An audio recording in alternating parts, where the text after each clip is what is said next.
প্রিয় জনগণ ভালো আছেন? আমি কিন্তু সাধারণত কোনোদিন বাংলাদেশ টিমরে লইয়া কোনো আলাপ আলোচনা করছি না, করতাম চাইও না, বুঝছেন? মানে আমরা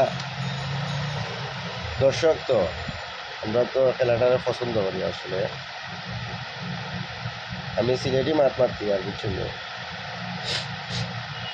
এখন এই খেলাটা আমরা দেখা ছাড়িয়ে দিব।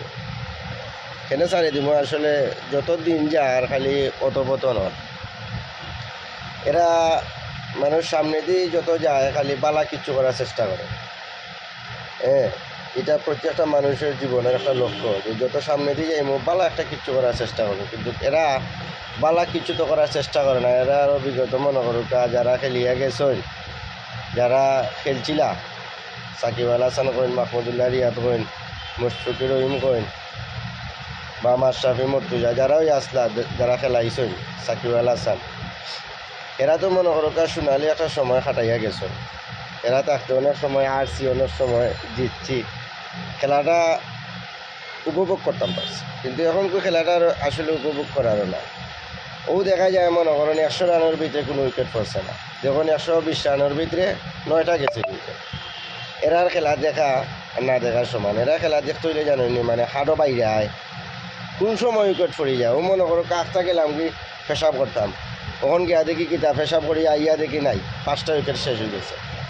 এরার খেলা দেখা মানে ছাড়ি দিব। আমি কোনো দিন এই পর্যন্ত এত বড় হয়েছে আমি ক্রিকেট নিয়ে কোনো আলোচনা করছি না, কিন্তু আজকে আলোচনা করলাম। গতকালকে খেলাটা দেখে আমার খুবই খারাপ লাগছে।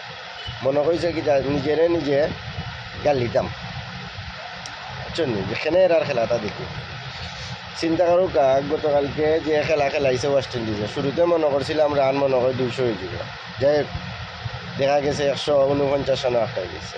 চূড়া খেলাইতে সুন্দর করিয়া, বুঝছেন? যে লাগানি ম্যাচটা জিতা যায়, এই ম্যাচটা হারি গেলে তো শেষ। চূড়ার পরে এটা জিততেও লাভ হইতো না। ফাউলও করে ফাউলও করলে মন খেলা খেললায় সব তিনটে মিলিয়া বেড়া 149 রান লইতে পারে না। চূড়ার তো সরম লজ্জা কুন্তা নাই বেড়া।